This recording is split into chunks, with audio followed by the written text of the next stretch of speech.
भारत के संविधान के पीठ पे छुरा भोंक दिया गया था, देश को जेल खाना बना दिया गया था, आपातकाल लगा दिया गया था, इमरजेंसी थोप दी गई थी। इमरजेंसी के 50 साल हो रहे हैं। देश की किसी भी पीढ़ी ने संविधान की हत्या के इस पाप को कभी भूलना नहीं चाहिए। संविधान की हत्या करने वाले पापियों को नहीं भूलना चाहिए। और हमें भारत के संविधान के प्रति अपने समर्पण को और मजबूती देते आगे बढ़ना चाहिए। वो हमारी प्रेरणा है। मेरे प्यारे देशवासियों, मैंने इसी लाल किले से पंच प्रण की बात कही थी। मैं आज लाल किले से फिर से एक बार मेरे देशवासियों का पुनः स्मरण जरूर करना चाहता हूं। विकसित भारत बनाने के लिए न हम रुकेंगे, न हम झुकेंगे। हम परिश्रम की पराकाष्ठा करते रहेंगे और अपनी आंखों के सामने 2047 में विकसित भारत बना करके रहेंगे। मेरे प्यारे देशवासियों, हमारा दूसरा प्रण है कि हम हमारे जीवन में, हमारी व्यवस्थाओं में, हमारे नियम कानून परंपराओं में गुलामी का एक भी कण अब बचने नहीं देंगे। हम हर प्रकार की गुलामी से मुक्ति पाकर के ही रहेंगे। मेरे प्यारे देशवासियों, हम अपनी विरासत पर गर्व करेंगे। हमारी पहचान का सबसे बड़ा आभूषण, सबसे बड़ा गहना, सबसे बड़ा मुकुटमणि हमारी विरासत है। हम विरासत का गर्व करेंगे। मेरे प्यारे देशवासियों, इन सब के लिए एकता, ये मंत्र सबसे बड़ा शक्तिशाली मंत्र है। और इसलिए एकता की डोर को कोई काट न सके, ये हमारा सामूहिक संकल्प होगा। मेरे प्यारे देशवासियों, मां भारती के प्रति कर्तव्य निभाना ये पूजा से कम नहीं है, तपस्या से कम नहीं है, आराधना से कम नहीं है। और उसी भाव से हम सब मातृभूमि के कल्याण के लिए परिश्रम की पराकाष्ठा करते हुए 2047 विकसित भारत के लक्ष्य को पार करने के लिए अपने आप को अपा देंगे, अपने आप को झोंक देंगे। जो भी सामर्थ्य है, कोई भी अवसर को छोड़ेंगे नहीं। इतना ही नहीं, नए अवसरों को निर्माण करेंगे और निर्मित करने के बाद हम 140 करोड़ देशवासियों के सामर्थ्य से आगे बढ़ते ही रहेंगे, बढ़ते ही रहेंगे, बढ़ते ही रहेंगे। मेरे प्यारे देशवासियों, हमें याद रखना है, 140 करोड़ देशवासियों को याद रखना है, परिश्रम में जो तपा है, परिश्रम में जो तपा है, उसने ही तो इतिहास रचा है।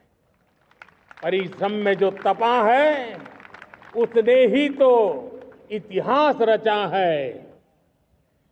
जिसने फौलादी चट्टानों को तोड़ा है, जिसने फौलादी चट्टानों को तोड़ा है, उसने ही समय को मोड़ा है। जिसने फौलादी चट्टानों को तोड़ा है, उसने ही समय को मोड़ा है। और समय को मोड़ देने का भी, समय को मोड़ देने का भी यही समय है, सही समय है। मेरे प्यारे देशवासियों, एक बार फिर आप सबको आजादी के इस महान पर्व की अनेक अनेक शुभकामनाएं देता हूं, बहुत बहुत बधाई देता हूं। मेरे साथ बोलेंगे, जय हिंद, जय हिंद, जय हिंद। भारत माता की, भारत माता की, भारत माता की। वंदे, वंदे, वंदे। बहुत बहुत धन्यवाद। भारत के हर कोने से, चाहे रेगिस्तान हो या हिमालय की चोटियां, समंदर के तट हो या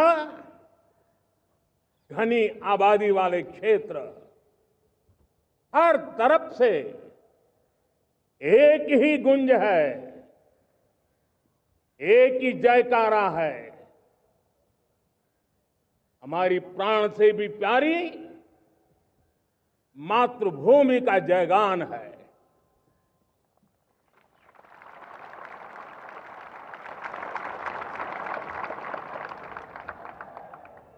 मेरे प्यारे देशवासियों,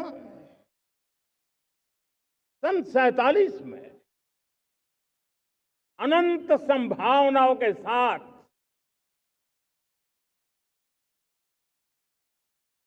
कोटि कोटि भुजाओं के सामर्थ्य के साथ हमारा देश आजाद हुआ। देश की आकांक्षाएं उड़ाने भर रही थी,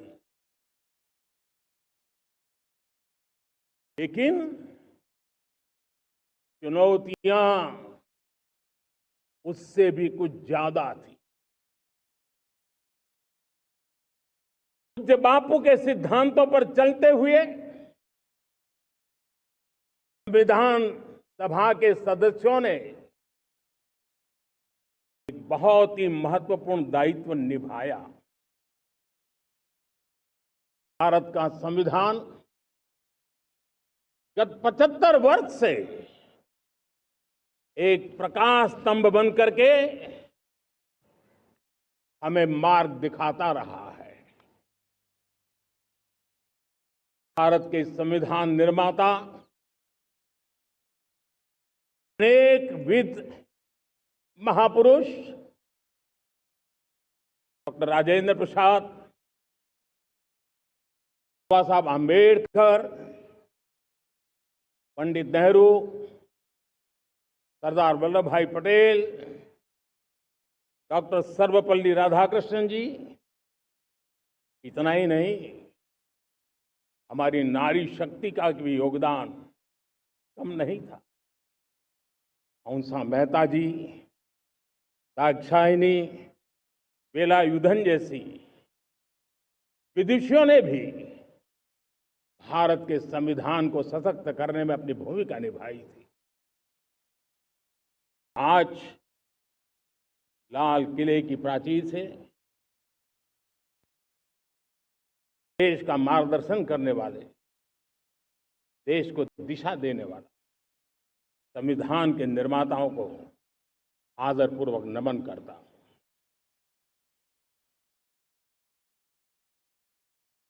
मेरे प्यारे देशवासियों, हम आज डॉक्टर श्यामा प्रसाद मुखर्जी की 125वीं जयंती भी मना रहे हैं।